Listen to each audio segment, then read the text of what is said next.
নমস্কার বন্ধুরা, আজকে দেখো আমি কি রান্না করব। আজকে মোচার ঘন্ট করব। তা দেখুন, এই যে আমি মোচা নিয়ে এসেছি, বাজার থেকে কিনে নিয়েছি। এখানে তো আমাদের গাছে পাওয়া যায় না, আমাদের কিনতে পাওয়া যায়। তা মোচাটা বেছে নেব। এই যে বন্ধুরা, এই শীষটা ফেলে দিতে হবে। এটা এই যে বন্ধুরা, এবার আমি জলে দিয়ে দেবো। এই যে বন্ধুরা, আমি সব ফুটে বেছে নিয়েছি, এবার সিদ্ধ করে নেব। এই যে বন্ধুরা, সিদ্ধ করে নিয়েছি। এখানে কড়াই সর্ষে তেল দিয়ে দেব,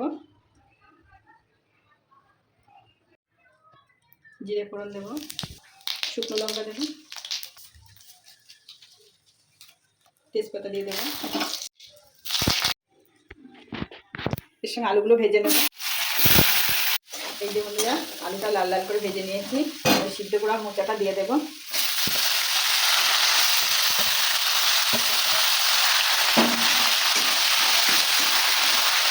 আমি লঙ্কা বাটা দেবো, আদা বাটা দিয়ে দেবো, জিরে বাটা দিয়ে দেবো,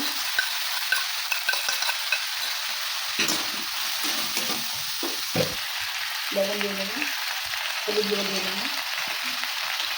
ভালো করে মশলাটা দিয়ে কষিয়ে নেব। অল্প পরিমাণ একটু জল দিয়ে দেবো, ঢাকা দিয়ে রেখে দেবো।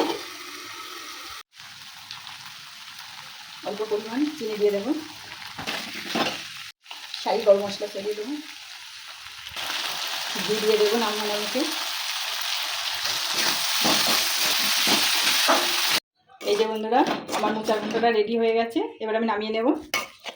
দেখুন বন্ধুরা, কত সুন্দর কালার এসছে। কেমন হচ্ছে তা দেখুন বন্ধুরা, কত সুন্দর হয়েছে আমার মোচার ঘন্টটা। একটু খেয়ে দেখবো কেমন হয়েছে।